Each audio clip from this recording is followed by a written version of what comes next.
Hello, everyone, and welcome to today's NeoSystems CMMC Town Hall. Now I'd like to introduce your host, Ed Bassett from NeoSystems. Ed? Hi, thanks, Don. Welcome, everyone, to our continuing series of Town Hall Ask Me Anything sessions on Cybersecurity Maturity Model Certification, or CMMC. My guest today is Khurrum Wahid of Project Spectrum, so looking forward to diving into some details of that public-private partnership and learning about how it might benefit those folks that are trying to do a better job of cybersecurity. We are recording these sessions as part of our community outreach to the Defense Industrial Base, so just want to remind the audience we are recording, and we are also open to questions. So if you do have any questions during the session, please send those in on the Q&A within Zoom, and we will answer as many of those questions as time allows in our 30-minute time slot. Start with a quick introduction of my guest, Khurrum Wahid. He has a distinguished career as a defense attorney, currently a partner in Miami law firm Wahid Vizcaino, and is heavily involved also in a lot of nonprofit organizations. Most relevant to our discussion today is Project Spectrum, which Khurrum is leading, and is public. That's, again, I mentioned, public-private partnership that's focused on cybersecurity and specifically on readiness for CMMC. So Khurrum, thanks for joining us today. I think as we continue our exploration of CMMC, it's really important to look not just at what the government is mandating, but also how the government is supporting those mandates. So Project Spectrum, front and center in helping small businesses to improve their cyber hygiene. And so, I'm really eager to kind of hear from you and share some of the details of this with our audience today.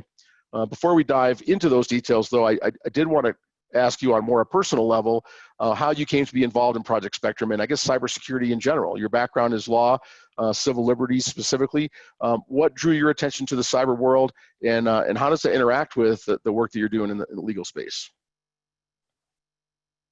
Khurrum, you're on mute. Sorry, still get that wrong sometimes. Thanks for having me on, Ed. Really appreciate this. Love the work you guys do here at NeoSystems. So back before I was a lawyer, before I went to law school, I actually owned some computer training schools. This is way back in the 90s. I actually have my CNA, if anyone remembers what Nobel is. Sure. So I have my CNA and the CNE. And after law school, I stayed involved with technology and actually got involved with owning some technology companies along the way. I've always been a big champion of small business. One of the things I got involved with, I have a vehicle that works on getting cyber contracts through the system for companies. So if you have a cyber contract, someone needs to help you sometimes navigate those. So I've been doing that, maybe 8 years now. And in that process, I obviously became really both a champion of small business and a champion of how technology can help, make businesses be far more able to operate with a smaller number of people, be more efficient, be more nimble, be more responsive. My work with the cyber folks at DoD has been a great experience, an eye-opening experience for me. So that's really how I got into this, and that led them to reach out and say, hey, can you be the point person here for us on this great effort that brings together some folks who are experts in different parts of the world that we want to bring together and help small business to become more cyber aware, cyber secure, and most importantly, with my policy background, cyber compliant. And that's a tough one. And as a business person, I know, look, I'm not really always here to learn something. I'm not trying to be an academic. I want to know what I need to know to keep doing what I do best. And that's the approach that I wanted to bring to Project Spectrum. Very cool. So I think most of the audience today is small business, either working in or owning and running small businesses. So that's the majority of folks that we've had on this series. So I think you're definitely talking to the right audience today for sure. A lot of the concerns we hear around CMMC, they pertain to cost and complexity, and especially for those small businesses that may not have a robust cyber or IT operational support in place. They may not need that for business reasons, but they have these government mandates. Project Spectrum really is trying to tackle these head on. So let's start with kind of maybe a high level overview of the project. What is the project? What are its goals? And then we'll dive into some details from there. Sure. So Project Spectrum, it's not a business. We're not a company. We don't sell anything. We are stood up by the Office of Small Business Programs, and our task is to champion small business inside the Department of Defense supply chain, make sure that we are helping them to become more cyber secure, cyber aware, and cyber compliant. And we're obviously very aware of the cost issue. The barriers to entry for small business have been both cost and ease of use.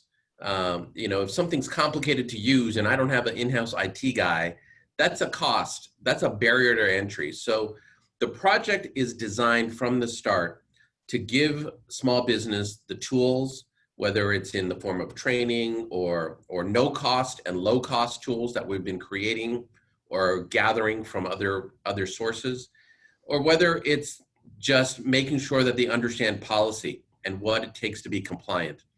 All of those are part of, I think, the backbone of what Project Spectrum is. We house it on the projectspectrum.io platform, but that is a manifestation of the mission. The real mission is cost-effective cybersecurity for our defense industrial base. A secure industrial base is basically a secure America. That's the philosophy. Cool. So Spectrum has it has a technology component. It has some support and coaching components. How do those work together? Like, what's the delivery mechanism to get that support out to your audience? Yeah. So the projectspectrum.io platform is the house that everyone should come to. That's the clubhouse, and in there you're going to find different rooms. One of the rooms is you can go in and you'll be able to have your own dashboard. That dashboard is going to help you on your cyber journey because you're going to be able to access the different tools on Project Spectrum, but they're all housed in one place for you to see your own personal engagement. What have you been reading? What are the articles you want to share with others? What are the types of vulnerability targets that you want to track? It also has a great readiness check. Right now, it is a CMMC levels 1, 2, and 3 readiness check. So it's a self-assessment, essentially. You're going to go in and put in your own data. But, as an owner of a company, I know that I don't know all the technical stuff. So you can actually ask a friend in your business, and you can tag your IT specialist and say, I'm not sure of an answer. I'm going to tag my IT guy. They're going to come in and answer some of these questions.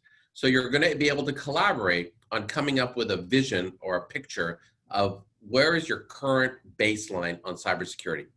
Then there's other tools on the site to help you on that journey and move forward. There's training, and that training tools are in the form of short videos, animated vignettes, things you can easily share to other folks in your company who might not be very technical. But we also have the deep dive technical stuff, the online courses, the webinars, things of that nature that help a technical person learn how to best position and secure their company. Then we also have the tools and the tool testing, the R&D we're doing. We're working with Dreamport, which is a US Cybercom vehicle. They're our partner. We have set up a lab that has been funded by OSBP. That lab inside of the Dreamport facility is there to test cybersecurity tools. It's there to look at solutions and come up with intuitive but workable solutions for you in the DIB to access. There is a pilot program that we are working on right now. It's going to really get rolling in October. The idea there is we're putting sensors on networks of select manufacturers. Those sensors will send data and normalize it through a proprietary software we've developed. And from that, we'll be able to say to you, here are your vulnerabilities, company A. And through our coaching staff, we're going to be able to say, here's what you guys need to do to try to mitigate those vulnerabilities. We can do that in real time, and you're going to have a dashboard yourself. So there's some exciting stuff we're doing. We're also working with industry. There's a lot of great vendors out there that are on the cutting edge of finding solutions. And we're bringing them all together, and we're going to present them as well on Project Spectrum. And we're working on a vetted marketplace to help you find those solution providers that you can have confidence in, that someone's tested those, they work, and you're going to be able to actually purchase things directly off that marketplace. So we're doing a lot to try and keep the costs down, and that's the primary goal, but also make it usable and easy for small business to use. Cool. It covers a lot of ground. So you mentioned the clubhouse aspect. It sounded like maybe there's some social sharing. We had an event last week. We were talking to some folks from DoD, from CISA. They emphasized a lot on the need for sharing of information, knowledge. Some of it was sort of threat sharing. You know, what bad things are happening and what are we doing to defend against them? So some was very tactical. Other was more a strategic approach kinds of things. Is that an element of that clubhouse? I mean, is the idea that you mentioned sharing within the company, but is there also sharing between different companies where they might have more of a community forum? Is that part of it or no? Yes, absolutely. So there is an online community. Once you're registered, you're going to be able to, because we have to know who you are, because you're going to be talking about some threats and vulnerabilities. So once you're registered, you can access the online community. You're going to get three things from that. One is you're going to be able to ask the experts. And we have a group of SMEs, cyber subject matter experts within Project Spectrum that are on that forum all the time, answering questions, trying to even do some looking up research and give some very targeted answers to questions, things that are usable. The second is you're going to get policy folks on there. We have members from the Department of Defense who are right in the thick of it, whether it's DCMA who are involved with helping you, manage your contract, or whether it's from OSBP who look at policy as to small business, or other parts of DoD or NIST. They all come onto that forum from time to time and they post information, and they are also available to answer questions. And then the third part of what you're going to get is what you just talked about. We want businesses to talk to each other. You learn the most from your peers. Hey, I just had this happen. How do I solve this? Has anyone else had this problem? I guarantee you someone's had that problem before you. And so that's the quickest way to learn. So we just need to build up folks being in there. The more folks that are in there, the more workable and functional that community forum is going to be. Cool. So I want to dive into sort of the structure and the relationship between some of the players here. So you mentioned earlier that it's not a business. Project Spectrum's not a business. It's government funded, specifically the DoD's Office of Small Business Programs. So does that make this a public-private partnership, or is it a grant program? What is the nature of that from a funding perspective, and who's participating other than DoD? Are there other funding sources, or are they the only one bringing that in? So right now it's DoD through the Office of Small Business Programs. They have contracted with, they're partnered or contracting with US Cybercom. So US Cybercom is a partner in this. They have the Dreamport facility, which is managed by a vehicle called Missy. So Missy's bringing a good chunk of technical expertise in the area of cybersecurity, as is another entity called Eccalon, which brings a lot of the innovation and technology side of things. And then there's a nonprofit called Move America, which specializes in training and has been tasked to develop all of the training for all the cybersecurity tools that we're putting out there. So it's a collaboration of bringing together some different expertises and a partnership really with OSBP and Cybercom. Cool. And Missy, you mentioned, just for those in the audience, is Maryland Innovation and Security Institute. So they run that Dreamport facility you mentioned. So that's where sort of the technical testing is going, and it's going to feed the vetted marketplace. Am I getting that correct? That's correct. And they're also the lead on creating the prototype sensor solution that I mentioned earlier. Okay. Called GenC. It's an amazing product. It really is going to bring down this cost of actually doing real live vulnerability observation and mitigation. I'm hoping that our pilot will take on anywhere from 250 to 500 companies over the next few years, and the rest of the defense industrial base will learn what we learned from that project. Cool. So CMMC, what is the relationship with the CMMC initiative? Is there a formal relationship with that element in DoD? Is that part of your charter? What's the tie into CMMC specifically?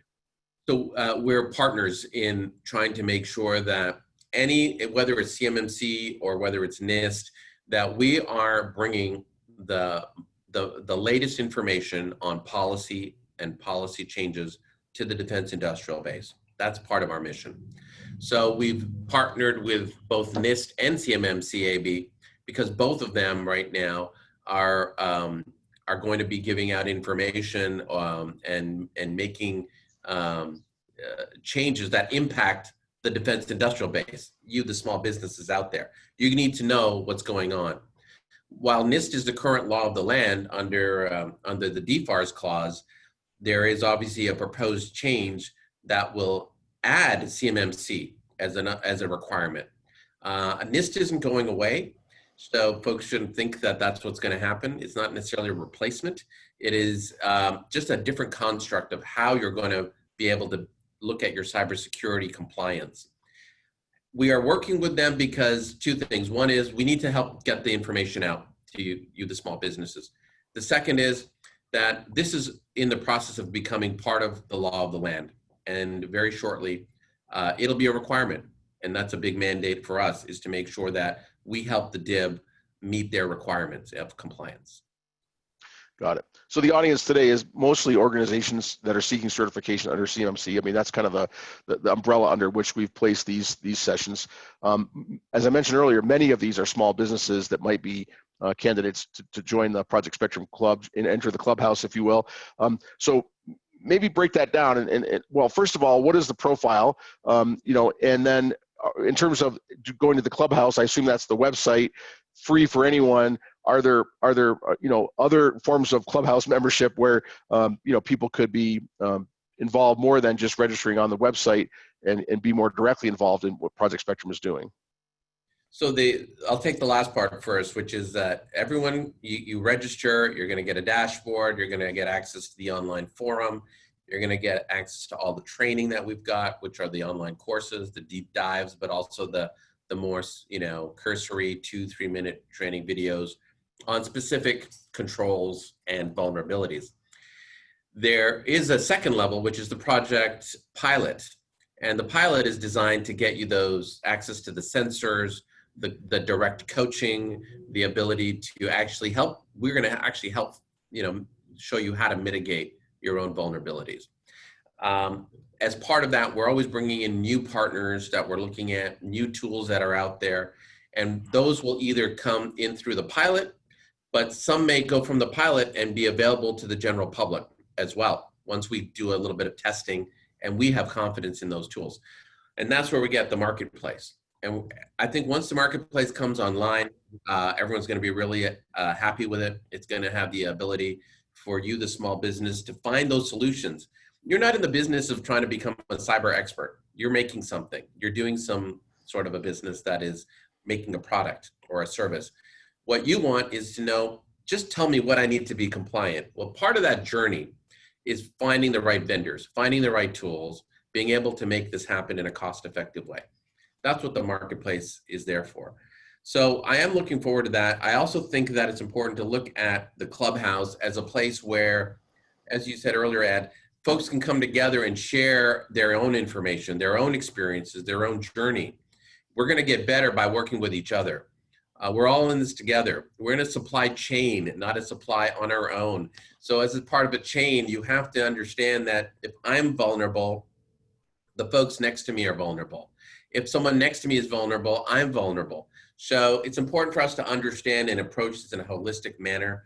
This is not about just me. It's about making sure that, yes, I want to protect my own intellectual property, my own data. I want to stay on contract. I don't want to run afoul of compliance.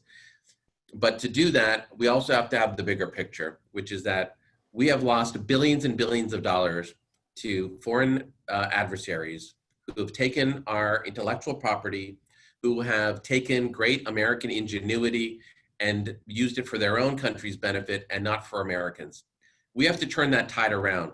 That's only going to happen if we all work together. And that's one of the big missions of the Project Spectrum effort, is to find a way to help secure all of us for the betterment of our own economy, for our children, and to make sure that we bring America to that #1 spot in intellectual property development, but also in terms of making things that help our warfighter and making things that help protect our country.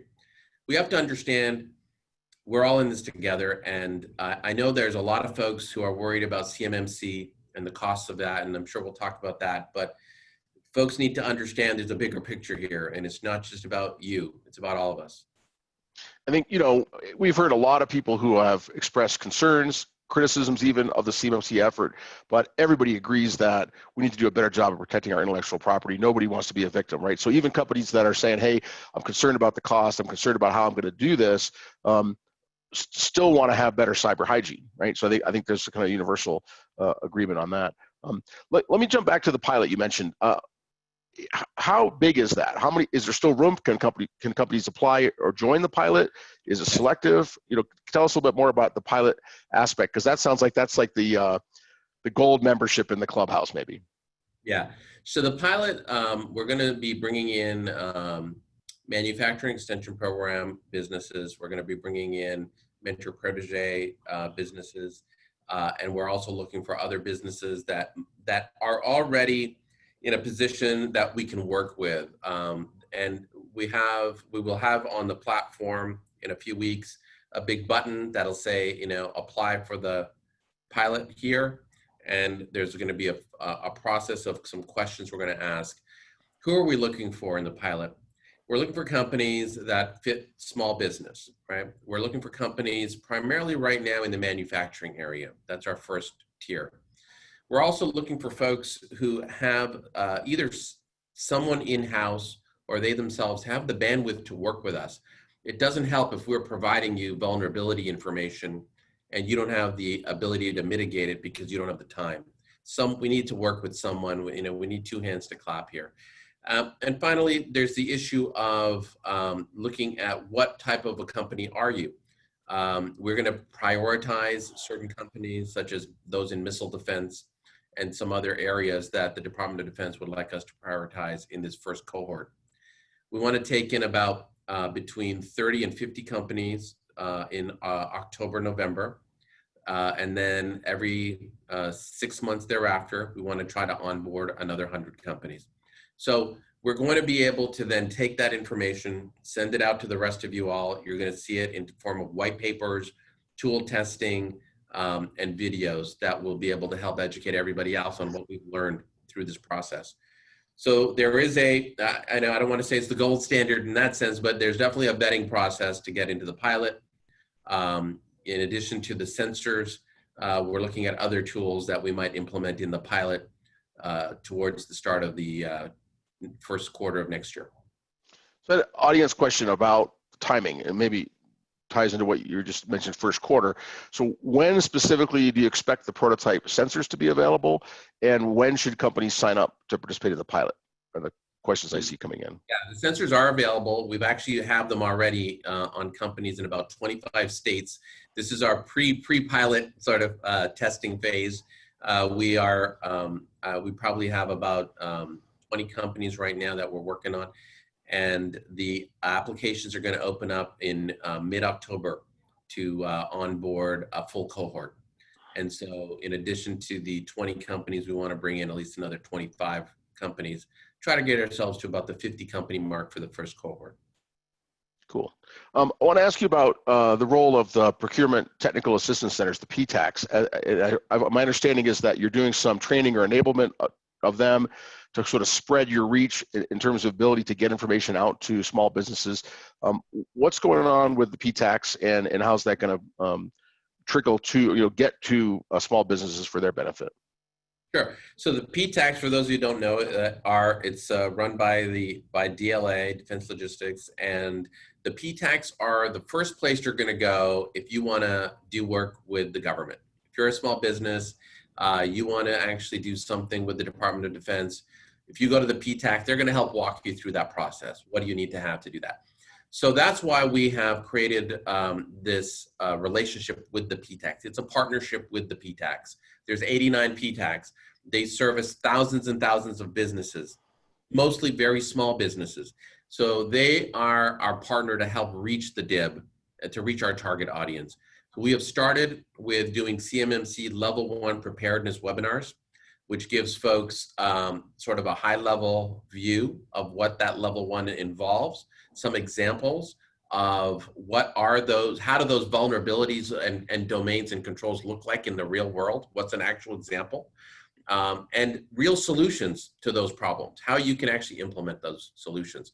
We want folks to understand that everyone needs to be Level 1 compliant, because if you're already in the DIB, you said you're level 3 compliant. You have self-attested to the NIST standard, which is almost level 3. It's essentially level 3 minus about 10 controls. So we want to make sure that businesses that are coming in, often through the PTAC, are able to very quickly understand what is the minimum level of compliance you need to be able to play in this sandbox. Cool. A couple of questions from the audience. One is the white papers that you mentioned that you're putting on your website. The question is, they won't be marked FOUOCUI, will they? So no, they won't. You're free to go and share them as much as you want. It's funny you say that. We had a slide deck that was marked FOCUI at one point, and I caught that. So yes, we do get information from the Department of Defense. Our experts are always talking to them, and we're able to find a way to put that out without the FOI CUI on it. Nice. Next question is there any cost for people who apply and are accepted in the pilot program? Is there any cost for joining that program? There's no cost. This is entirely funded by the Office of Small Business Programs. And the goal here is for us to partner with you, the DIB, to get you more secure. Part of that is the pilot, where we're going to learn from you. You are our test bunnies a little bit here, right? But we're also going to be able to help you in the process of the pilot to become more cyber secure and compliant. So I think it's a win-win. As we move forward and we are able to put more resources, once we show some production in the pilot, we want to expand that and get more and more businesses involved. Very good. So one more audience question, and I maybe have time for 2 more, and then I want to ask kind of a wrap-up question before we finish our time here. The question is, will Project Spectrum CMMC training cover compliance with NIST 800-171 assessment methodology version 1.2.1? So where are we now? Aren't we on Rev 2 for NIST? So I think, or maybe that's February of next year, there's something coming out. But where we are right now is we do have a CMMC NIST crosswalk course that's about to come out soon. It's to be able to help compare where NIST, if you're a NIST person and you understand what that is, what's the equivalent in the CMMC world?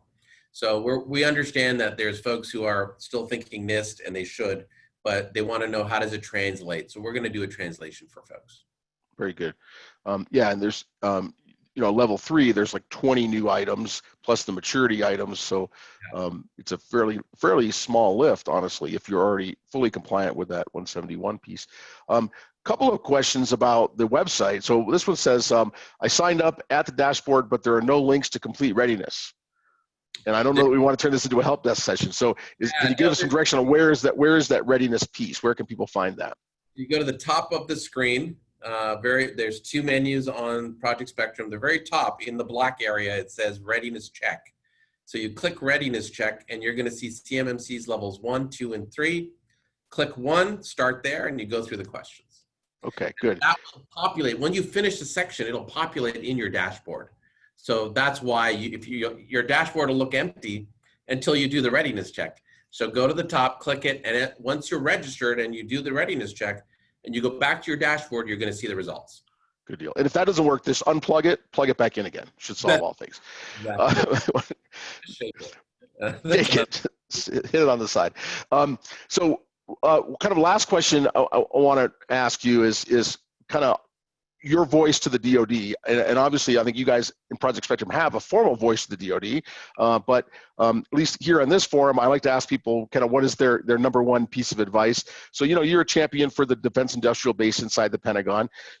I'm sure you've heard a lot of feedback from small businesses as they're participating in this project, and therefore have a lot of thoughts on what's right and wrong in this program. So the team that's working on CMMC, at least our experience has been that they're working very, very hard and doing a lot of listening, right? We've seen a lot of listening behavior, a lot of participation in our events that we've done a lot of outreach and had a great participation from the CMMC AB and from the DoD.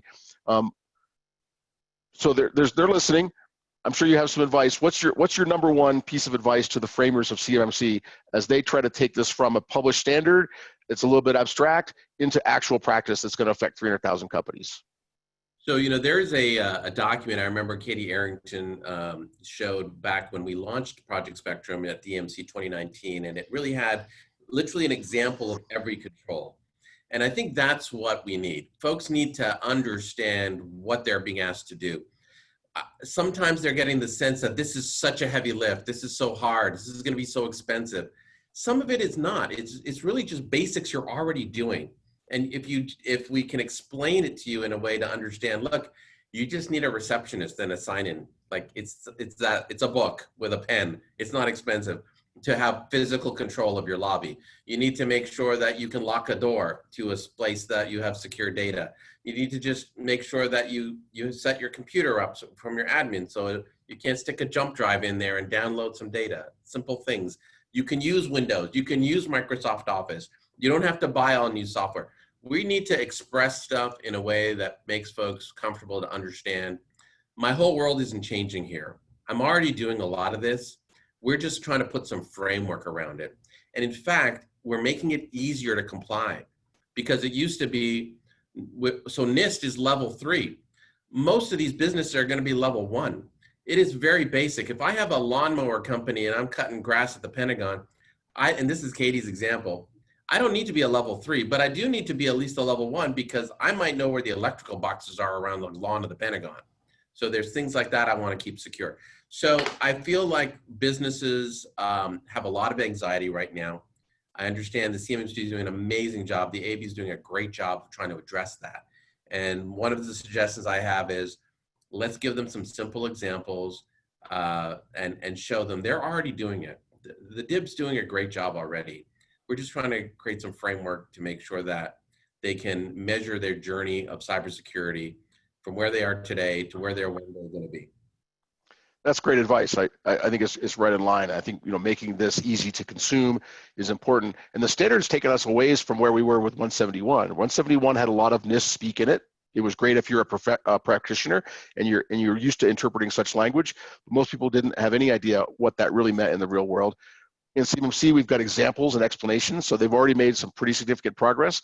But I think I agree with you. There's more to be done there. I think it's great suggestion. So with that, let's wrap things up. So Khurrum, thanks very much for joining. I think it was very important information that you put out. I hope our audience is walking away with some knowledge of a new clubhouse they should go visit and some new tools they should take advantage of. We all want to be making best use of everything that's out there. And to everyone who joined us today, please join us for future town hall sessions. Our next session will be Wednesday, September 2nd, next Wednesday at 1 p.m. Eastern. And looking a little bit ahead, we are going to take a break from our weekly sequence for the following week due to Labor Day holiday, and then we'll restart this series back in the mid-September timeframe. So thank you very much, everybody, and have a good day. Thanks, Ed. Thank you all.